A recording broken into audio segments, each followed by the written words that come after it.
ಚಿತ್ರದುರ್ಗ ಮೂಲದ ರೇಣುಕಾಸ್ವಾಮಿ ಹತ್ಯೆ ಪ್ರಕರಣಕ್ಕೆ ಸಂಬಂಧಪಟ್ಟಂತೆ ಪ್ರಮುಖ ಆರೋಪಿಯಾಗಿರುವಂತಹ ನಟ ದರ್ಶನ್ ಬೇಲ್ ಅರ್ಜಿಯ ವಿಚಾರಣೆಯನ್ನು ಮುಂದೂಡಲಾಗಿದೆ. ಚಿತ್ರದುರ್ಗದ ರೇಣುಕಾಸ್ವಾಮಿ ಹತ್ಯೆ ಪ್ರಕರಣ ಇದು. ದರ್ಶನ್ ಜಾಮೀನು ಅರ್ಜಿ ವಿಚಾರಣೆಯನ್ನು ಮುಂದೂಡಲಾಗಿದೆ. ಸೋಮವಾರ ಮಧ್ಯಾಹ್ನ 2:30ಕ್ಕೆ ಮುಂದೂಡಲಾಗಿದೆ ಅನ್ನೋದು ಸದ್ಯಕ್ಕಿರುವಂತಹ ಮಾಹಿತಿ. ಅರ್ಜಿ ವಿಚಾರಣೆಯನ್ನು ಹೈಕೋರ್ಟ್ ಮುಂದೂಡಿದೆ. ಡಿಸೆಂಬರ್ 11ಕ್ಕೆ ಅರ್ಜಿಯ ವಿಚಾರಣೆ ನಡೆಯಲಿದೆ. ರೈಟ್, ಏನಿದು ಪ್ರಕರಣ ನೋಡ್ತಾ ಹೋಗೋಣ. ಚಿತ್ರದುರ್ಗ ಮೂಲದ ರೇಣುಕಾಸ್ವಾಮಿ ಹತ್ಯೆ ಪ್ರಕರಣ ಇದು. ಈ ಪ್ರಕರಣದ ಪ್ರಮುಖ ಆರೋಪಿ ಯಾರು ಅಂತ ಹೇಳಿದ್ರೆ ನಟ ದರ್ಶನ್. ಸದ್ಯ ಮಧ್ಯಂತರ ವೈದ್ಯಕೀಯ ಜಾಮೀನಿನಲ್ಲಿ ಹೊರಗಿದ್ದಾರೆ. ಆ ಬೇಲ್ ಏನಿದೆ, ವೈದ್ಯಕೀಯ ಬೇಲ್ ವಿಸ್ತರಣೆಯಾಗಬೇಕು ಅಂತ ಹೇಳಿ ಮಗದೊಂದು ಅರ್ಜಿಯನ್ನು ಸಲ್ಲಿಸಿದ್ದಾರೆ. ಹಾರ್ಡ್ಲಿ 4ರಿಂದ 5 ದಿವಸ ಇದೆ ಏನು ಮಧ್ಯಂತರ ಜಾಮೀನನ್ನು ಪಡೆದುಕೊಂಡಿದ್ರು. ಆ ಅಂತಿಮ ಘಟ್ಟದಲ್ಲಿ ಇದೀಗ ಮತ್ತೊಂದು ಅರ್ಜಿಯನ್ನು ಹಾಕಿದ್ದಾರೆ. ಈ ಬೇಲನ್ನು, ಈ ಮಧ್ಯಂತರ ಜಾಮೀನನ್ನು ವಿಸ್ತರಣೆ ಮಾಡುವಂತೆ ಇವತ್ತು ಆ ವಿಚಾರಣೆಯನ್ನು ಆಲಿಸಿದಂತಹ ನ್ಯಾಯಾಲಯ ಸೋಮವಾರ ಮಧ್ಯಾಹ್ನ 2:30ಕ್ಕೆ ಮುಂದೂಡಿದೆ.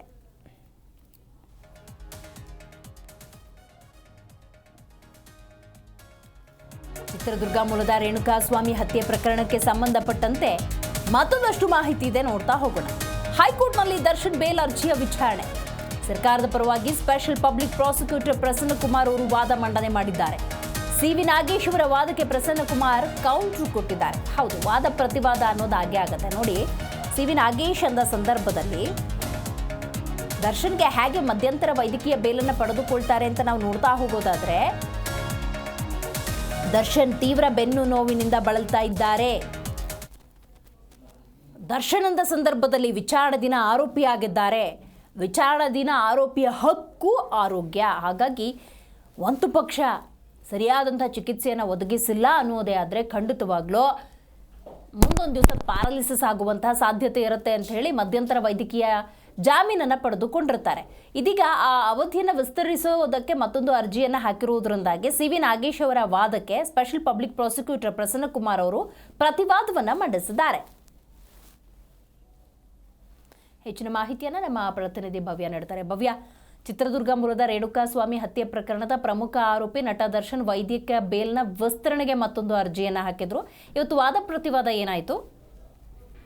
ಮೊದಲಾಗಿ ಅಂದ್ರೆ ಸಿ.ವಿ. ನಾಗೇಶ್ ಅವರು ಮಧ್ಯಂತರ ಜಾಮೀನು ವಿಸ್ತರಣೆ ಕೋರಿ ಒಂದು ಅರ್ಜಿಯನ್ನ ಹಾಕ್ತಾರೆ. ಸೊ ವಿಚಾರಣೆ ಆರಂಭಿಸುವಂತೆ ಈ ವೇಳೆ ವಿಶೇಷ ಸರ್ಕಾರಿ ಅಭಿಯೋಜಕ ಪ್ರಸನ್ನ ಕುಮಾರ್ ಹೇಳ್ತಾರೆ, ಇದ್ರ ಬಗ್ಗೆ ನಾನು ವಾದ ಮಾಡ್ಬೇಕಂತ.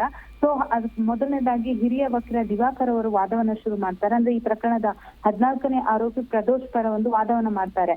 ಅದೇ ಸಂದರ್ಭದಲ್ಲಿ ಎಸ್.ಪಿ. ಪ್ರಸನ್ನ ಕುಮಾರ್ ಅವರು ವಾದ ಮಂಡನೆಗೆ ಅವಕಾಶನ ಕೂಡ ನ್ಯಾಯಾಧೀಶರು ಕೊಟ್ಟಿರುವಂತದ್ದು. ಈ ಸಂದರ್ಭದಲ್ಲಿ ಅವರು ಮಧ್ಯಂತರ ಜಾಮೀನಿನ ಬಗ್ಗೆ ಬಹಳಷ್ಟು ವಿಚಾರಗಳನ್ನ ತೆಗೆದುಕೊಳ್ತಾರೆ.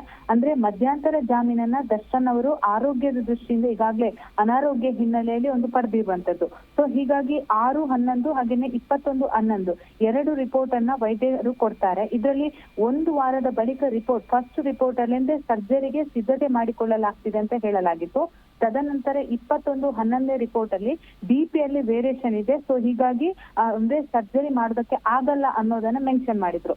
ಅದಾದ ನಂತರ ನಾವು ಅಲ್ಲಿನ ವೈದ್ಯರನ್ನ ಸಂಪರ್ಕ ಮಾಡಿದ್ವಿ. ಹಾಗೇನೆ ಇತರೆ ವೈದ್ಯರನ್ನ ಕೂಡ ನಾವು ಸರ್ಕಾರಿ ವೈದ್ಯರನ್ನ ಮಾಹಿತಿ ಪಡೆದಾಗ ಬಿಪಿ ಅಂದಾಗ 2.5 ರೂಪಾಯಿಯ ಟ್ಯಾಬ್ಲೆಟ್ ಅನ್ನ ಕೊಟ್ರೆ ಬಿಪಿ ಅನ್ನ ವೇರಿಯೇಷನ್ ಇದ್ರೆ ಅದನ್ನ ಸರಿಪಡಿಸಬಹುದು. 2 ರೂಪಾಯಿ ಮೌಲ್ಯದ ಆಮ್ಲನ್ ಮಾತ್ರೆ ನೀಡಿದರೆ ಅದು ನಿಯಂತ್ರಣಕ್ಕೆ ಬರುತ್ತೆ. ಹಾಗಾದ್ರೆ ಇವರು 2 ರೂಪಾಯಿ 25 ಪೈಸೆ ಮಾತ್ರೆ ಕೊಟ್ರೆ ಬಿಪಿ ಕಂಟ್ರೋಲ್ ಬರುತ್ತೆ, ಯಾಕೆ ಕೊಟ್ಟಿಲ್ಲ ಅನ್ನೋದನ್ನ ಕೂಡ ಇಲ್ಲಿ ಪ್ರಸನ್ನ ಕುಮಾರ್ ಅವರು ಪ್ರಸ್ತಾಪ ಮಾಡಿರುವಂತದ್ದು ದಿವ್ಯ. ಅಂದ್ರೆ ಯಾವ ರೀತಿ ಅವರು ಪೊಲೀಸರ ದಾರಿಯನ್ನ ತಪ್ಪಿಸ್ತಾ ಇದ್ದಾರೆ ಅನ್ನೋದಕ್ಕೆ ಪ್ರಸನ್ನ ಕುಮಾರ್ ಅವರು ಕೌಂಟರ್ ಆಗಿ ಒಂದು ಉತ್ತರನ ಕೂಡ, ಅಂದ್ರೆ ಯಾವ ರೀತಿ ಅದನ್ನ ಕಂಟ್ರೋಲ್ಗೆ ತರಬಹುದು ಅನ್ನೋದನ್ನ ಕೂಡ ಪ್ರಸ್ತಾಪ ಮಾಡಿರುವಂತದ್ದು. ಸೊ ಹೀಗಾಗಿ ಅವ್ರಿಗೆ ಮಧ್ಯಂತರ ಜಾಮೀನು ಏನ್ ಕೊಟ್ಟಿದ್ದೀರಾ ಅದನ್ನು ತಕ್ಷಣ ಅಂದ್ರೆ ರದ್ದು ಮಾಡ್ಬೇಕಂತ ಮನವಿಯನ್ನ ಕೂಡ ಮಾಡ್ತಾರೆ. ಅದಾದ ನಂತರ ಇನ್ವೆಸ್ಟಿಗೇಷನ್ ವಿಚಾರಕ್ಕೆ ಸಂಬಂಧಪಟ್ಟಂತೆ ವಾದವನ್ನ ಮಾಡ್ತಾರೆ. ಯಾಕಂದ್ರೆ ಈ ಹಿಂದೆ ಸಿ.ವಿ. ನಾಗೇಶ್ ಅವರು ವಾದ ಮಾಡುವ ಸಂದರ್ಭದಲ್ಲಿ ಅಂದ್ರೆ ಈ ಪ್ರಕರಣದಲ್ಲಿ ದರ್ಶನ್ ಪಾತ್ರ ಇಲ್ಲ ಅನ್ನೋ ರೀತಿಯಲ್ಲಿ ವಾದವನ್ನ ಮಾಡಿದ್ರು. ಸೊ ಹೀಗಾಗಿ ಪವಿತ್ರ ಗೌಡ ಪರ ಹಿರಿಯ ವಕೀಲ ಟಾಮಿ ಸೆಬೆಸ್ಟಿಯನ್ ಅವರು ಕೂಡ ವಾದ ಮಾಡಿದ್ರು. ಸೊ ಎಲ್ಲಾ ವಿಚಾರಗಳನ್ನ ಮುಂದಿಟ್ಕೊಂಡು ಪ್ರಸನ್ನ ಕುಮಾರ್ ಅವರು ವಾದ ಮಾಡ್ತಾರೆ. ಈ ಸಂದರ್ಭದಲ್ಲಿ ರೇಣುಕಾಸ್ವಾಮಿಗೆ ಪವಿತ್ರ ಗೌಡ ಯಾವ ರೀತಿ ಮೆಸೇಜ್ ಅನ್ನ ಕಳುಹಿಸಿದ್ದು, ತದನಂತರ ಇನ್ಸ್ಟಾಗ್ರಾಮ್ ನಲ್ಲಿ ರೇಣುಕಾಸ್ವಾಮಿ ಅಶ್ಲೀಲ ಮೆಸೇಜ್ ಕಳುಹಿಸಿದ್ದಾನೆ ಅಂತ ಈಗಾಗಲೇ ಆರೋಪ ಇದೆ. ಸೊ ಹೀಗಾಗಿ ಪವಿತ್ರ ಗೌಡ ಅದನ್ನ ಬ್ಲಾಕ್ ಮಾಡುವಂತ ಆಪ್ಷನ್ ಕೂಡ ಆಕೆಗಿತ್ತು. ಆದ್ರೆ ಆಕೆ ಅದನ್ನ ಬ್ಲಾಕ್ ಮಾಡದೆ ತನ್ನ ನಂಬರ್ ಅನ್ನ A3 ಆರೋಪಿಯಾಗಿರುವಂತಹ ಪವನ್ ಮುಖಾಂತರ ಶೇರ್ ಮಾಡ್ತಾಳೆ. ತದನಂತರ ತಾನೇ ಎಂಬುವ ರೀತಿಯಲ್ಲಿ ಒಂದು ಟೆಕ್ಸ್ಟ್ ಮಾಡಿರೋದಕ್ಕೆ ಕೂಡ ಸಾಕ್ಷಿಗಳಿದೆ. ತದನಂತರ ನಂಬರ್ ಅನ್ನ ಕೂಡ ಶೇರ್ ಮಾಡಿ ರೇಣುಕಾಸ್ವಾಮಿ ಬಳಿ ನೀನ್ ಎಲ್ಲಿದ್ಯಾ ಎಂದಾಗ ಆತ ಕೋರ್ಟ್ ಅಲ್ಲಿ ಇದ್ದೀನಿ ಅನ್ನೋ ಮಾಹಿತಿ ನೀಡ್ತಾನೆ. ಅಲ್ಲಿಂದ ಆತನನ್ನ ಅಂದ್ರೆ ನಮ್ಮ ಬಾಸ್ ಕರೆದಿದ್ದಾರೆ, ಬಾಸ್ನ ಫ್ರೆಂಡ್ಗೆ ನೀನ್ ಮೆಸೇಜ್ ಮಾಡ್ತಾ ಇದ್ಯಾ, ಸೊ ಸಾರಿ ಅಂತ ಹೇಳು, ತದನಂತರ ನಿನ್ನನ್ನ ವಾಪಸ್ ಕಳಿಸ್ತೀನಿ ಅಂತ ಹೇಳಿ ಅಲ್ಲಿಂದ ಕರ್ಕೊಂಡ್ ಬಂದಿದ್ದಾರೆ. ಅಂದ್ರೆ ಈ ಹಿಂದೆ ರೇಣುಕಾಸ್ವಾಮಿಯನ್ನ ಕಿಡ್ನಾಪ್ ಮಾಡಿಲ್ಲ ಅಂತ CV ನಾಗೇಶ್ ಅವರು ವಾದ ಮಾಡಿದ್ರು. ಸೊ ಯಾವ ರೀತಿ ಅವನನ್ನ ಮೋಸ ಮಾಡಿ ಕರ್ಕೊಂಡ್ ಬಂದಿದ್ದಾರೆ ಅನ್ನೋದಕ್ಕೆ ಕೂಡ ಪ್ರಸನ್ನ ಕುಮಾರ್ ಅವರು ಉತ್ತರ ಕೊಟ್ಟಿರುವಂತದ್ದು. ಅಂದ್ರೆ ದರ್ಶನ್ ಫ್ರೆಂಡ್ಗೆ ನೀನ್ ಅಶ್ಲೀಲ ಮೆಸೇಜ್ ಕಳಿಸಿರುವಂತದ್ದು, ಸೊ ದರ್ಶನ್ ಅವರಿಗೆ ನೀನ್ ಸಾರಿ ಅಂತ ಹೇಳು, ಸೊ ಅಲ್ಲಿಗೆ ಈ ಅಂದ್ರೆ ಇದೊಂದು ಇತ್ಯರ್ಥ ಆಗುತ್ತೆ ಅನ್ನೋ ರೀತಿಯಲ್ಲಿ ಆತನನ್ನ ಕರ್ಕೊಂಡ್ ಬಂದು ತದನಂತರ ಪವನ್ ಕಳುಹಿಸಿದಂತಹ ಲೊಕೇಶನ್ಗೆ ಎಲ್ಲರೂ ಬಂದು ಒಟ್ಟು ಸೇರ್ತಾರೆ. ಇದಕ್ಕೆ 6 ಜನ ಸಾಕ್ಷಿಗಳು ಕೂಡ ಇದೆ. ಯಾಕಂದ್ರೆ ಈ ಹಿಂದೆ ವಾದ ಮಾಡಿದಾಗ ಪುನೀತ್ ಆಗಿರ್ಬೋದು ಇತರೆ ಆರೋಪಿಗಳು ಸಾಕ್ಷಿ ನುಡಿದಿದ್ದಾರೆ, ಸಾಕ್ಷಿಗಳನ್ನ ಸೃಷ್ಟಿ ಮಾಡಲಾಗಿತ್ತು ಅನ್ನೋದು CV ನಾಗೇಶ್ ಅವರ ವಾದವಾಗಿತ್ತು. ಸೊ ಅದಕ್ಕೆ ಕೌಂಟರ್ ಆಗಿ ಇವತ್ತು ಪ್ರಸನ್ನ ಕುಮಾರ್ ಅವರ ಅಂದ್ರೆ ಮೊಬೈಲ್ ನಲ್ಲಿರುವಂತಹ ಲ್ಯಾಟಿಟ್ಯೂಡ್ ಆಗಿರ್ಬೋದು, ಹಾಗೇನೆ ಮತ್ತೊಂದು ಅಂದ್ರೆ ಲ್ಯಾಂಗಿಟ್ಯೂಡ್, ಇದು ಎರಡೂ ಕೂಡ ಮ್ಯಾಚ್ ಆಗಿದೆ. ಲ್ಯಾಂಗಿಟ್ಯೂಡ್ ಮತ್ತೆ ಲ್ಯಾಟಿಟ್ಯೂಡ್ ಅನ್ನೋದು ಸಾಕ್ಷ್ಯಗಳನ್ನ ಈಗಾಗಲೇ ಪೊಲೀಸರು ರಿಕವರಿ ಮಾಡಿರುವಂತದ್ದು. ಪವನ್ ಕಳುಹಿಸಿದ ಲೊಕೇಶನ್ ಆಗಿರ್ಬೋದು, ರೇಣುಕಾಸ್ವಾಮಿ ಬಂದಿರೋದಕ್ಕೆ, ಹಾಗೇನೆ ಆತ ಕರೆದುಕೊಂಡು ಬರ್ತಾ ಇರುವಂತಹ ಸ್ಥಳದ CCTV ದೃಶ್ಯವನ್ನ ಕೂಡ ನಾವು ಚಾರ್ಜ್ ಶೀಟ್ ಅಲ್ಲಿ ಫೈಲ್ ಮಾಡಿದ್ದೀವಿ.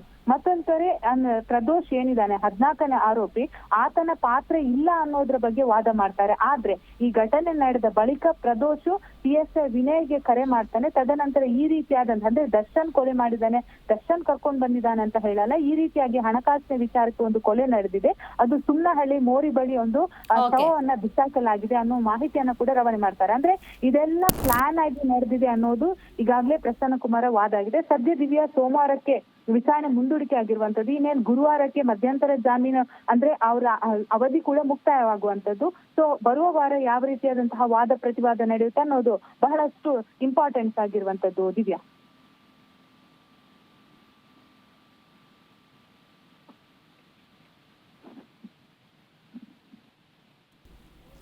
ಥ್ಯಾಂಕ್ ಯು ಭವ್ಯ ನಿಮ್ಮೆಲ್ಲ ಮಾಹಿತಿಗಾಗಿ.